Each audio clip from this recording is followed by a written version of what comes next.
Assalamualaikum warahmatullahi wabarakatuh.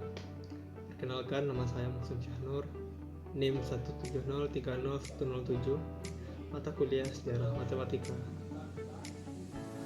Sejarah Matematika zaman Yunani kuno. Kegiatan intelektual di daerah Mesir dan Babilonia menurun. Muncullah kegiatan kebudayaan baru sepanjang laut Mediterania yang mulai kira-kira 800 sebelum Masehi dan berkembang sampai 600 sebelum Masehi. Daerah ini menjadi pusat peradaban baru dunia yang dikenal dengan zaman Talasik, zaman laut. Bangsa Yunani menamai dirinya sebagai bangsa Hellenes, yaitu nama bangsa nenek moyang mereka yang hidup di sepanjang pantai Mediterania. Sebenarnya, sejarah bangsa Yunani kuno sudah dimulai semenjak 2000 tahun sebelum Masehi.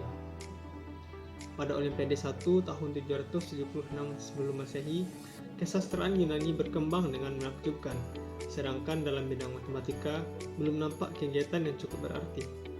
2 abad kemudian, matematika Yunani kuno memulai memperlihatkan kemajuan yang sangat luar biasa, seperti halnya Mesir dan Mesopotamia. Bangsa Yunani pun mengembangkan sistem numerasinya sendiri, yaitu sistem Ionia dan sistem Atik atau Herodionik. Penulisan bilangan Atik, yaitu yang pertama lihat lebih sedikit primitif, kedua bentuk lambang sangat sederhana, yang ketiga bilangan 1-4 dilambangkan dengan tongkat dengan perulangan lambang, yang keempat bilangan 5 dilambangkan dengan pente, yaitu huruf awal dari 5. Penulisan bilangan Ionia. 1. Jauh lebih maju dibandingkan sistem numerasi Atik. 2. Menggunakan alfabet sebagai lambang bilang 1-9. 9 huruf untuk melambangkan kelipatan 10 yang lebih kecil dari 100. Dan 9 huruf lagi melambangkan kelipatan 100 yang lebih dari 1000. Sistem numerasi Ionia. Bisa kita lihat dari gambar bilangan numerasi Ionia. Untuk melambangkan bilangan 1000 sampai 10.000 digunakan lambang bilangan 1-9 dengan memberi tanda aksen di atasnya. Penulisannya seperti pada gambar.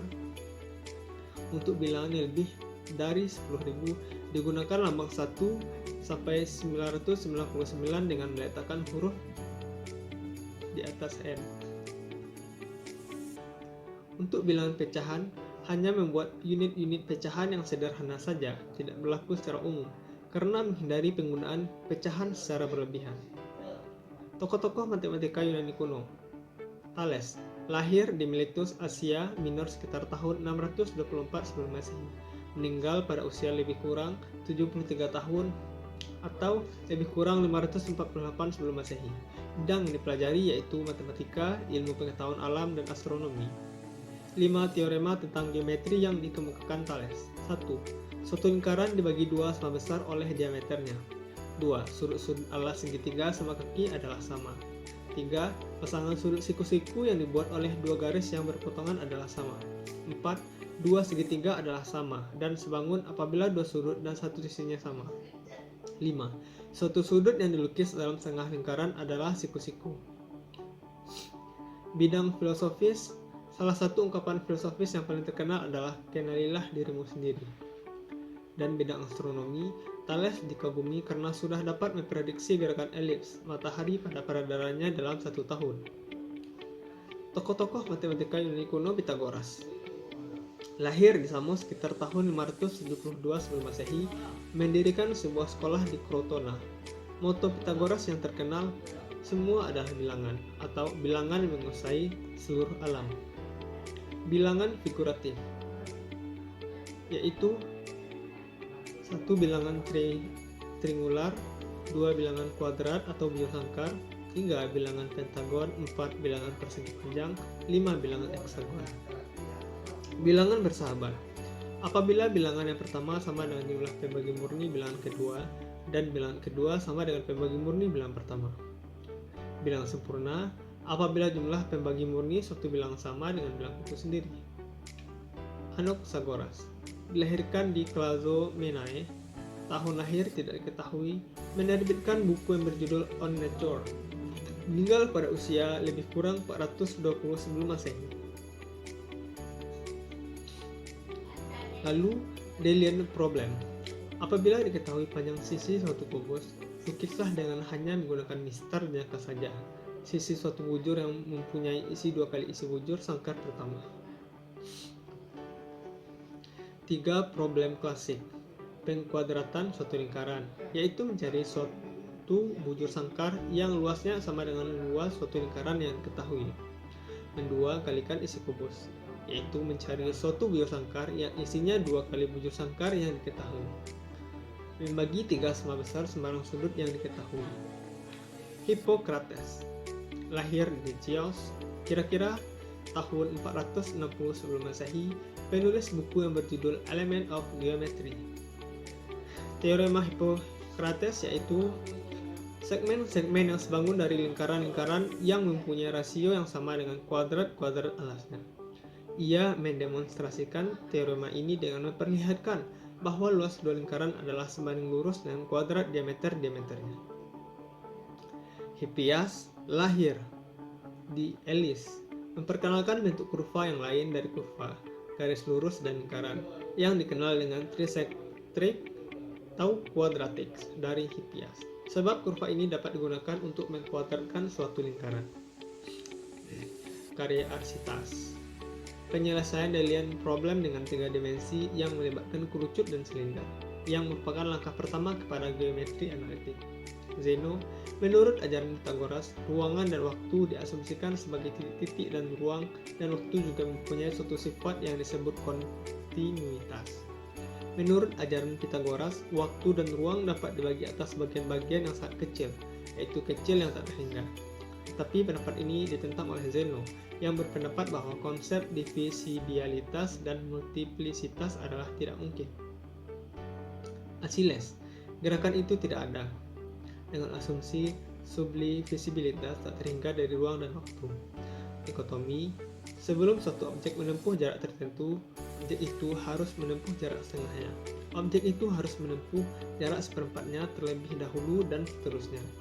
Panah, suatu objek yang sedang terbang selalu menepati suatu ruang yang sama besarnya dengan objek tersebut. Stadium, waktu yang terkecil tadi bukanlah betul-betul waktu yang terkecil, karena kita masih dapat mengambil waktu yang terkecil lagi. Demokritus lahir di Ablora, dikenal sebagai penganut paham doktrin materialistik, menerbitkan buku yang berjudul On Numbers, On Geometry, dan On Irrational. Plato membangun Akademi Plato di Athena yang bermoto, "Jangan biarkan orang yang buta geometri masuk ke sini." Peranannya dalam sejarah matematika sebagai pemancing inspirasi atau inspirator dan bimbingannya terhadap teman-teman seangkatannya. Salah satu penemuan khusus dari Plato dalam bidang matematika adalah penemuannya tentang rumus triple Pythagoras. Dalam kartanya Republik, Plato mengatakan bahwa aritmatika mempunyai efek yang besar sekali, yaitu memaksa pikiran untuk memikirkan bilangan yang abstrak, dan bilangan adalah raja dari kelahiran buruk dan baik. Eudoxus lahir di Cnidus, merupakan salah satu murid Plato, dikenal sebagai bapak astronomi ilmiah. Perbandingan seharga, di mana A per B sama dengan C per D, jika dan hanya jika diketahui bilangan M dan N. Bilangan MA lebih kecil dari NB, maka MC lebih kecil dari ND. Atau jika MA sama dengan NB, maka MC sama dengan ND. Atau jika MA lebih besar dari NB, maka MC lebih besar dari NB. Aksioma kontinuitas. Apabila diketahui dua besaran yang mempunyai suatu rasio, artinya bilangan tersebut tidak ada yang sama dengan 0, maka dapat dicari suatu pengali sehingga salah satunya lebih besar dari yang lain. Dinostratus, ia tidak begitu dikenal kehidupan pribadinya, seperti tanggal lahir, masa mudanya, dan kapan meninggalnya. Dia adalah saudara dari Menaismus dan sama-sama menjadi murid Plato dan juga dikenal sebagai seorang matematikawan. Ia adalah orang yang menemukan penyelesaian pengkuadratan suatu lingkaran, yaitu dengan bantuan trisectricnya Hippias. Arsitas lahir di Tarentum pada usia lebih kurang 428 sebelum Masehi. Arsitas membagi matematika menjadi 4 cabang, yaitu pertama aritmatika, yang kedua geometri, yang ketiga musik, dan 4 astronomi. Aristoteles, ia adalah murid Plato dan guru dari Iskandar Agung.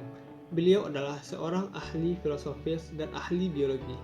Karyanya yang berjudul On Divisibility cukup menjadi pembicaraan orang ramai. Isi dari risalah ini mengenai indivisible, tak dapat dibagi. Aristoteles juga menulis biografi tentang Pythagoras, namun karyanya ini hilang. Diskusi-diskusi dan ceramah-ceramah yang dilakukannya mengenai adanya infinito, tak terhingga, dalam aritmatika dan geometri mempengaruhi penulis-penulis berikutnya terhadap dasar-dasar matematika.